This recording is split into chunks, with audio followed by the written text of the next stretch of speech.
ఈ సంక్రాంతికి ఫుల్ గా ఎంజాయ్ చేద్దాం ఇంటికి వెళ్తే మా అమ్మ చెల్లి ఇద్దరు కలిసిపోయి నాతో కూర్చోబెట్టి ఇలా బట్టలు ఉతికిస్తున్నారు. కాలేజ్ లో ఉన్నప్పుడు రోజు కాల్ చేసి ఇంటికి ఎప్పుడు వస్తావు అని గొడవ చేస్తుంటే నా మీద ప్రేమ ఎక్కువైపోయిందేమో అనుకుని హాలిడేస్ కన్నా 2 రోజులు ముందే పరిగెత్తుకుంటూ వచ్చేసాను. కానీ ఇంటికి వచ్చిన తర్వాతే తెలిసింది అలా రోజు కాల్ చేసి పిలవడానికి కారణం ఇలా వాషింగ్ మిషన్ లో వాడడం కోసమేనని. ఇంకా మా సిస్టర్ అయితే అన్నయ్య ఎంత కష్టపడుతున్నాడే వచ్చి హెల్ప్ చేద్దాం లేకుండా పక్క నుంచి టీవీ సీరియల్ చూసినట్టు చూస్తుంది. హెల్ప్ చేయకపోయినా ఓకే కానీ మా అమ్మ లోపల మర్చిపోయిన బట్టలని దీన్ని గుర్తు చేసి మరీ తీసుకొచ్చి నా మొహం వేస్తుంది. సర్లే అవన్నీ అక్కడే వదిలేసి వెళ్ళిపోదాం అనుకున్నాను. కానీ పొంగల్కి పాకెట్ మనీ కావాలంటే అమ్మ చెప్పిన పని చేయాలి మరి.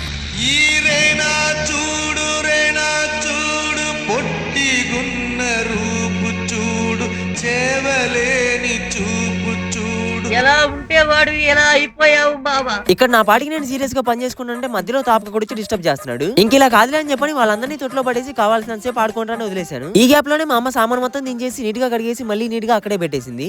నాకు అర్థం కాలేదు సార్. నిజంగానే ఇలా ఎందుకు చేస్తారో నాకు కూడా తెలియదు. మీకు తెలిస్తే మాత్రం ఖచ్చితంగా కామెంట్ చేయండి. సర్లే ఇంకా ఉతకాల్సిన బట్టలు చాలా ఉన్నాయి. నేను బట్టలు ఉతికేస్తాను కానీ మీరు మాత్రం వెళ్లే ముందు సబ్స్క్రైబ్ అండ్ ఫాలో చేసేయండి. మళ్ళీ కలుద్దాం. వెళ్ళొస్తా.